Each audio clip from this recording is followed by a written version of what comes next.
Bismillahirrahmanirrahim. Assalamualaikum warahmatullahi wabarakatuh. Alhamdulillah, pada kesempatan kali ini kita dapat melanjutkan pembelajaran kembali meskipun tidak secara langsung. Semoga ini tidak mengurangi rasa semangat kalian dalam belajar ya. Gimana nih kabarnya? Semoga kalian dalam keadaan sehat selalu ya. Nah, sebelum kita masuk ke pembelajaran, alangkah baiknya kita mulai dengan bacaan bismillah terlebih dahulu ya. Bismillahirrahmanirrahim. Oke, jadi pada pertemuan kali ini Ibu akan membahas bab baru, yaitu tentang ikatan kimia. Nah, diharapkan pada pembelajaran kali ini kalian itu dapat memahami dan menjelaskan apa itu kestabilan unsur, serta kalian juga dapat menggambarkan bagaimana itu struktur Lewis. Nah, sebelum mengenal lebih jauh apa itu ikatan kimia, di sini Ibu akan menjelaskan tentang kestabilan unsur. Nah, kita di sini akan mempelajari kestabilan unsur gas mulia, kemudian bagaimana cara atom lain dapat mencapai sebuah kestabilan, serta mempelajari simbol Lewis yang akan memudahkan kalian dalam mempelajari materi selanjutnya, yaitu materi ikatan kimianya. Nah, yang pertama di sini ada kestabilan unsur gas mulia. Atom-atom itu dikelompokkan menjadi beberapa kelompok. Yang pertama itu ada atom logam, kemudian atom non-logam, kemudian semi-logam, dan atom gas mulia. Nah, atom-atom yang berada dalam kelompok gas mulia itu atom-atomnya bersifat stabil. Sedangkan atom-atom lainnya atau yang di luar gas mulia itu dia tidak bersifat stabil. Nah, kenapa sih atom-atom pada gas mulia ini bersifat stabil? Nah, karena kulit terluarnya terisi penuh oleh elektron. Nah, coba kalian perhatikan tabel konfigurasi elektron gas mulia. Nah, dari tabel tersebut kita lihat bahwa kulit terluar atau elektron valensi dari atom-atom gas mulia itu terisi penuh oleh 2 elektron untuk helium dan 8 elektron untuk atom sesisanya. Nah, susunan elektron pada gas mulia itu disebut susunan duplet untuk helium dan susunan oktet untuk atom-atom sesisanya. Nah, kalau dibandingkan dengan konfigurasi elektron yang bukan gas mulia, nah bisa dilihat ya di tabelnya. Nah, kulit terluar pada atom-atom logam dan non-logam itu tidak terisi penuh. Nah, maka itulah yang menyebabkan atom-atom tersebut bersifat tidak stabil. Untuk lebih paham lagi, di sini Ibu akan memberikan contoh. Simak video berikut ini. Contoh soal, tentukan susunan elektron dari unsur A. Helium dengan nomor atom 2, B. Neon dengan nomor atom 10, dan C. Oksigen dengan nomor atom 8. Sebelum menjawab contoh soal ini, terlebih dahulu kita harus mengetahui bagaimana cara membuat konfigurasi elektron dengan teori atom Niels Bohr yang menyatakan bahwa elektron berada pada kulit-kulit atom. Pada materi sebelumnya, kalian sudah belajar tentang bagaimana cara membuat konfigurasi elektron dengan menggunakan teori atom Niels Bohr. Jadi, langsung saja kita selesaikan contoh soalnya. Dari gambar 1, atom helium dari golongan gas mulia dengan nomor atom 2, konfigurasi elektronnya yaitu pada kulit K2. Berarti, atom helium bersifat stabil karena kulit terluarnya terisi penuh oleh 2 elektron dengan susunan duplet. Dari gambar 2, atom neon dengan golongan gas mulia dengan nomor atom 10, konfigurasi elektronnya yaitu pada kulit K ada 2 elektron, pada kulit L ada 8 elektron. Berarti atom neon bersifat stabil karena kulit terluarnya terisi penuh oleh 8 elektron dengan susunan oktet. Dari gambar 3, atom O dengan nomor atom 8, konfigurasi elektronnya yaitu pada kulit K ada 2 elektron, pada kulit L ada 6 elektron. Dari konfigurasi tadi, dapat kita ketahui bahwa Atom O belum stabil karena kulit terluarnya adalah 6 elektron. Untuk mengetahui bagaimana cara-cara atom yang bukan gas mulia untuk mencapai kestabilannya, dapat kita simak pada materi yang selanjutnya.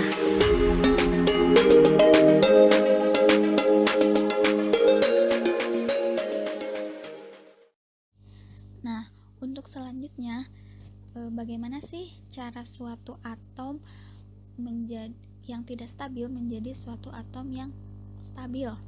Nah, bisa dilihat di animasi berikut ini ya. Nah, di sini ada atom natrium. Dia terlihat melepas elektron.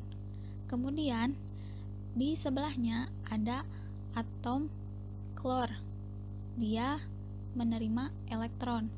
Nah, jadi dapat disimpulkan bahwa cara suatu atom untuk mencapai suatu kestabilan itu dengan cara melepaskan elektron atau menerima atau menangkap elektron. Nah, lalu bagaimana sih membedakan atom yang melepas atau menangkap elektron? Nah, atom-atom yang memiliki elektron valensi dalam jumlah yang sedikit, nah seperti unsur-unsur logam 1A, 2A, 3A, dia itu akan cenderung mengikuti kaidah oktet dengan cara melepas elektron untuk membentuk suatu ion positif atau kation.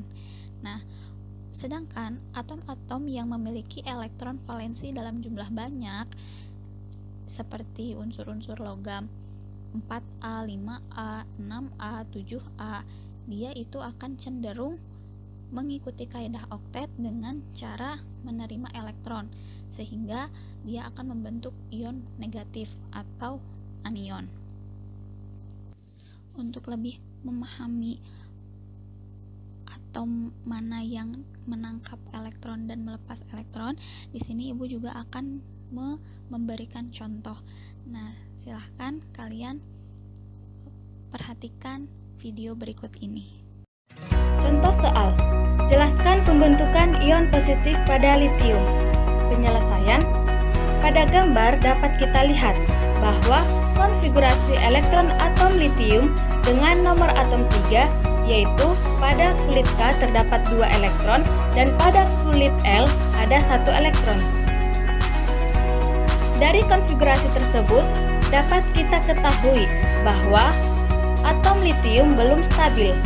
Dan untuk mencapai kestabilannya, atom litium cenderung melepaskan 1 elektron untuk memenuhi kaidah duplet, sehingga konfigurasi elektronnya sama dengan gas mulia atom helium, yaitu dengan konfigurasi pada kulit K-nya terdapat 2 elektron.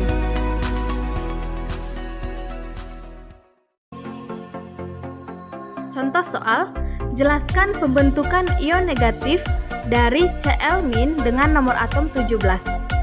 Penyelesaian, pada gambar dapat kita lihat bahwa konfigurasi elektron dari Cl dengan menggunakan teori atom Niels Bohr, yaitu pada kulit K terdapat 2 elektron, kulit L 8 elektron, kulit M ada 7 elektron.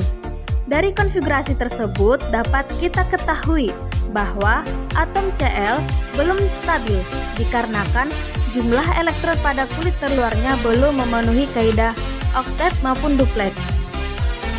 Untuk mencapai kestabilannya, atom Cl cenderung menerima 1 elektron untuk memenuhi kaidah oktet, sehingga konfigurasi elektronnya sama dengan gas mulia atom argon. Dengan konfigurasi elektron pada kulit K ada 2 elektron, kulit L 8 elektron, dan kulit M atau kulit terluarnya 8 elektron.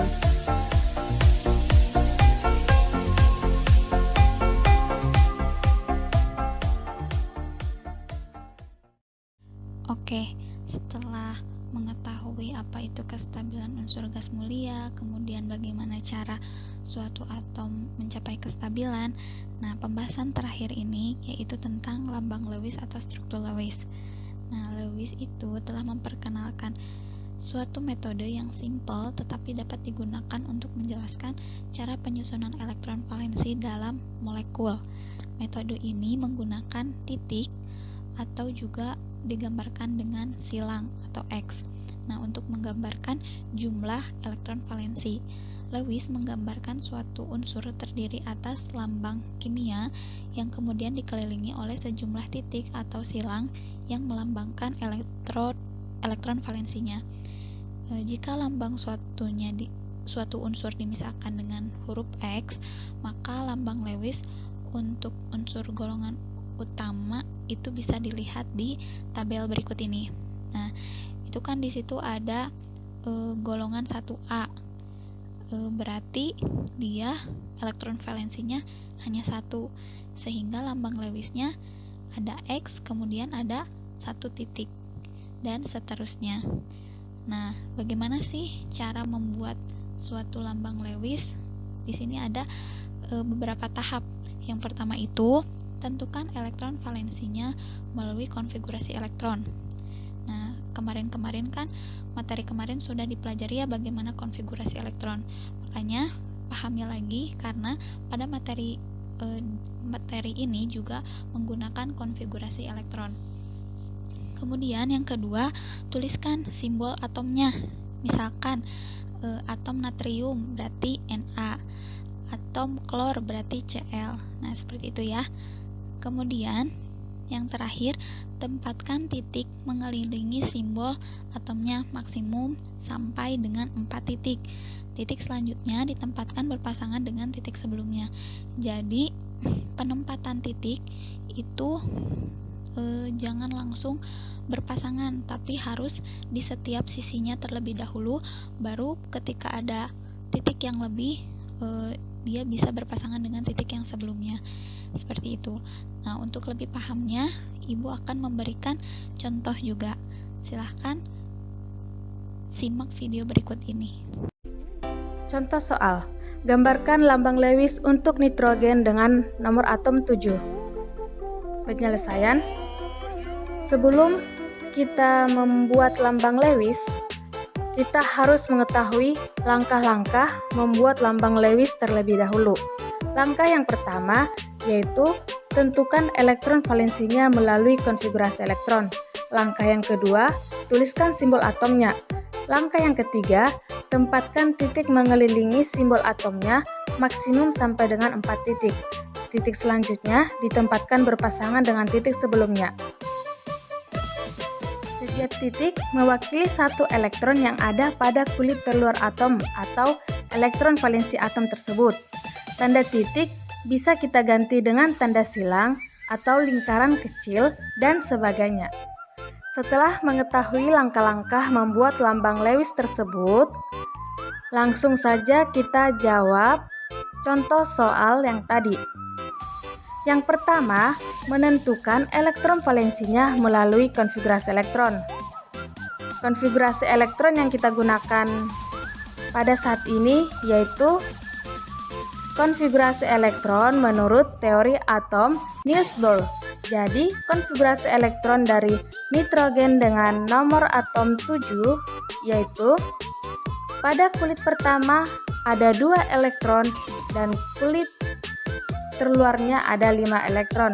Jadi, elektron valensi dari nitrogen dengan nomor atom 7 yaitu 5. Kemudian, langkah yang kedua, menuliskan simbol atomnya. Simbol atomnya yaitu N. Yang ketiga, menempatkan titik mengelilingi simbol atomnya, maksimum sampai dengan 4 titik. Titik selanjutnya ditempatkan berpasangan dengan titik sebelumnya. Langsung saja kita tempatkan titik-titik mengelilingi simbol atomnya. Nah, untuk satu titik lagi karena kita memiliki 5 elektron valensi atau 5 titik, kita tempatkan berpasangan dengan titik sebelumnya. Jadi, gambar lambang Lewis dari atom nitrogen dengan nomor atom 7 adalah sebagai berikut. Selamat mencoba adik-adik.